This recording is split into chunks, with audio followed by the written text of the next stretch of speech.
ለመላው የእስልምና እምነት ተከታዮች እንኳን ኢድ አልፈጥር በሰላም አደረሳችሁ አደረሰን። ኢድ ሙባረክ። ኢድ አልፈጥር ሙስሊሞች በረመዳን ወሩን ሙሉ ጾመው ሲፈቱ የሚከበር የጾም ፍች በዓል ነው።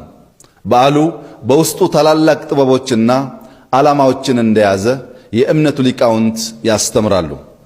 በኢድ ሰላትና በተክቢራ አላህን ከፍ ማድረግና ማመስገን፣ ሃይማኖቱ በሚፈቅደው መንገድ መደሰትና ሌሎችን ማስደሰት፣ ችግረኞችን በመርዳት ማህበረሰባዊ ትስስሮችን በማጠናከር እና የመሳሰሉትን በዓሉ ከሚታወስባቸው ድንቃ ድንቅ ተግባራት መካከል በምሳሌነት ይጠቀሳሉ። በረመዳን ወር ጾመኛን በማስፈጠር ሰደቃ በመስጠት የተጀመረው የመተሳሰብ ጉዞ በኢድ ዋዜማ በዘካተል ፈጥር እንደሚጠናከር ሊቃውንት ይናገራሉ። የዘካተል ፈጥር አካፋዮች ወይም ሰጪዎቹ እና ተቀባዮቹ በተለያየ አንጻር የሚታይ ትርጉም ይሰጠዋል። ዘካተል ፈጥር ከሰጪዎቹ አንጻር ሲታይ የረመዳንን ጾም ሲጾሙ ሰው በመሆናቸው የፈጸሟቸውን ጥቃቅን ስህተቶችና ጉለቶች እንዲሽርላቸው በማሰብ የሚፈጸም ነው። ከተቀባዮቹ አንጻር ሲታይ ደግሞ ችግረኛ ሙስሊሞች በዓሉን ከቤተሰቦቻቸው ጋር በደስታ እንዲያሳልፉ ለማገዝ የተደነገገ ነው። የኢስላም ሊቃውንት እንደሚያብራሩት ዘካተል ፈጥር ለበዓሉ ጊዜ ከሚመገበው ውጪ ትርፍ ምግብ ባለው ሙስሊም ሁሉ ላይ በግዴታነት ተደንግጓል። ከዚህ ድንጋጌ እንደምንረዳው የዕለት ጉርሱን ሳያገኝ በዓልን የሚያሳልፍ ወገን እያለ በዓልን በበዛ ቅንጦት ማሳለፍ ወገን ዛሬ ተርቦ ሳለ ለነገ ብሎ ማከማቸት ዘካተል ፈጥርን እንዳለማውጣት ተደርጎ ይቆጠራል። ዘካተል ፈጥር ጾም እንዲጾሙ ግዳጅ የሌለባቸውን ሕፃናትና ሌሎች የቤተሰብ አባላት ጭምር አካቶ በእያንዳንዳቸው ብዛት በነፍስ ወከፍ በአንድ ሰው 1 ቁና ወይም 2 ኪሎ ተኩል ገደማ ያህል ያወጣል። ወይም በአካባቢው በተለምዶ ከሚመገቡት የእህል አይነት ወይም የዚያን ተመን ያህል በገንዘብ ተሰልቶ ይሰጣል። ዘካተል ፈጥር የሚሰጠው የኢድ ማሳለፊያ ላጣ ችግረኛ ሰው ነው። ተቀባዩም በተራው የተቀበለው ዘካ ከበዓሉ ዕለት ፍጆታው የሚተርፍ ከሆነ እርሱም በተራው ለሌሎች ዘካተል ፈጥርን የመስጠት ወይም የማካፈል ግዴታ አለበት።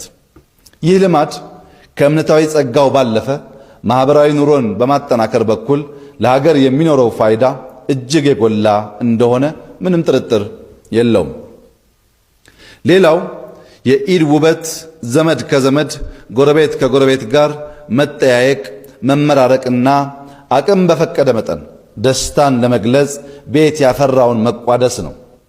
አማኙ ስጦታ ይቀያየራል። በተለይ ለበዓሉ ማረድ የማይችሉ ችግረኛ ጎረቤቶች ካሉ ደግሞ እነርሱን በስጦታው ማሰብ ግዴታ ነው። የምንሰጠው ስጦታ አነስተኛ ቢሆንም እንኳ ዋናው እነርሱን ማሰባችን ነው። ቡኻሪና ሙስሊም እንደዘገቡት ነቢዩ መሐመድ ሰለላሁ ዐለይሂ ወሰለም እንዲህ ሲሉ መክረዋል። እናንተ ሙስሊም ሴቶች ሆይ የፍየል ሸኩናን የሚያህል አነስተኛ ነገር ቢሆንም እንኳ ጎረቤት ለጎረቤት ስጦታ ማበርከትን አትናቁ ብለዋል።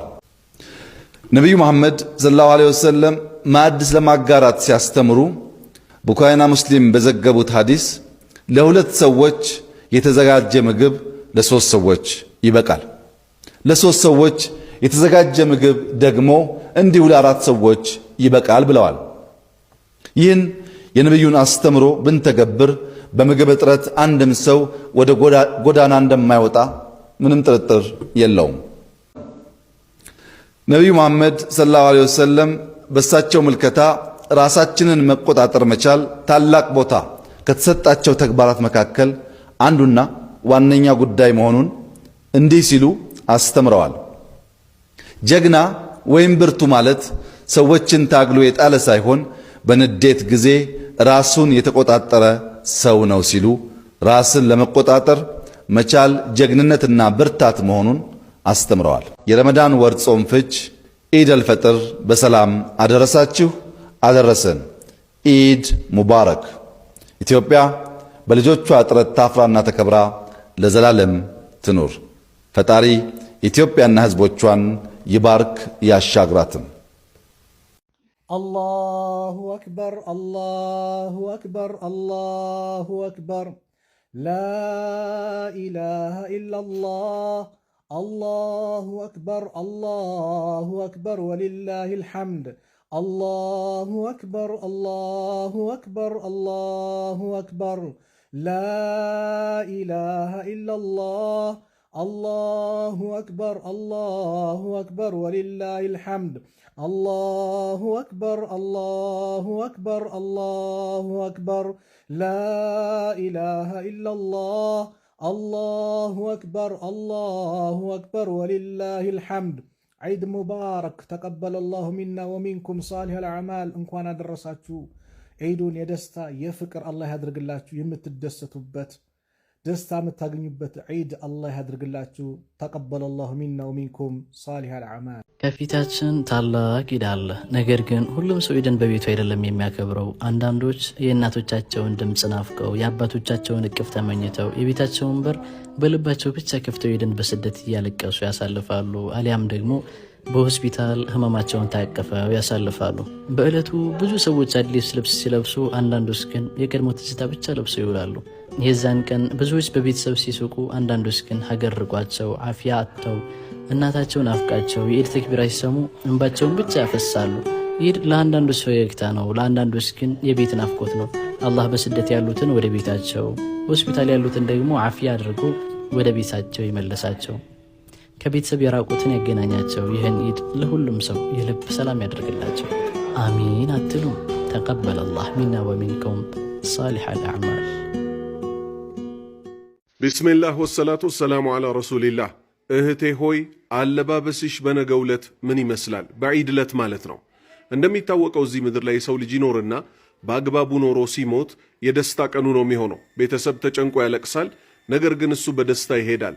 አላሁ ስብሓነሁ ወተዓላ እንዲህ አለ፣ ያ አየቱሃን ነፍሱ አልሙጥመኢና፣ አንቺ እዚህ ምድር ላይ ጌታሽን በመገዛት እርክት ስትይ የነበርሽው ነፍስ ሆይ ኢርጂዒ ኢላ ረቢኪ፣ ወደ ጌታሽ ተመለሺ ትባላለች። ስለዚህ ከዚህ የበለጠ የደስታ ቀን የለም። በዛ በደስታ ቀን ተገላልጦ ደግሞ አይደለም የሚካሄደው። በ5 ከፈን ሴቶች ይከፈናሉ፣ ወንድ ልጆች ደግሞ በ3 ከፈን ተከፍነው ምንም አካላታቸው ሳይታይ ነው የሚወጡት። ስለዚህ እህቴ ሆይ 1 ወር ሙሉ ጾመን አላህን ተገዝተን ስናበቃ በምን አይነት ሁኔታ ነው ዒድን ምድራዊ የደስታ ቀንን ጾምን በሰላም ላስጨረሰን ጌታችን ሆይ ልንሰግድን የወጣ ነው ስንል ደግሞ አለባበሳችሁ ምን እንደሚመስል ቼክ ልታደርጉ ይገባል።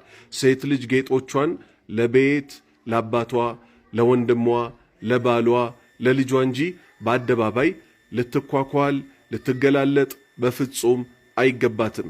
የነቢዩ ሰለላሁ ዐለይሂ ወሰለም ውዷ ልጃቸው ፋጢማ ረዲየላሁ ዐንሃ ሞት አፋፍ ላይ ሆና በጣም አስጨንቋት የነበረው መሞቱ አይደለም፣ ምክንያቱም ሞት ለማንም አይቀርምና። ነገር ግን እሷ የጠየቀችው ጥያቄ በነገው ዕለት ቅርጼ ሊታይ ነው ወይ በከፈን ውስጥ ሆኜ ሁሉ አለች። ለምን? ከፈኑ ከላይም ከታችም ስለሚታሰር ማለት ነው። ሀበሻ መታ ከነበሩ አንዷ ሶሃባ ውስጥ ምን አለቻት?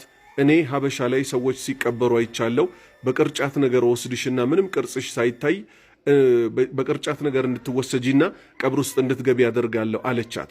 እንግዲህ ከዚህ ምን እንረዳለን? ይህን ያህል ሴቶች የመገላለጣቸው ጉዳይ በጣም ከባድ እንደሆነና ሞት አፋፍ ላይ ያለችው ታላቋ አላህን ፈሪ የነቢዩ ሙሐመድ ሰለላሁ ዐለይሂ ወሰለም ልጅ ራሱ አስጨንቋት እንደነበረ። ወንዶች ሆይ ሴቶች ተገላልጠው ቢወጡ እንኳን አላሁ ስብሓነሁ ወተዓላ አይናችሁን ስበሩ ነው ያለን። ስለዚህ ወንዶችም አላህን ልንፈራ ይገባል።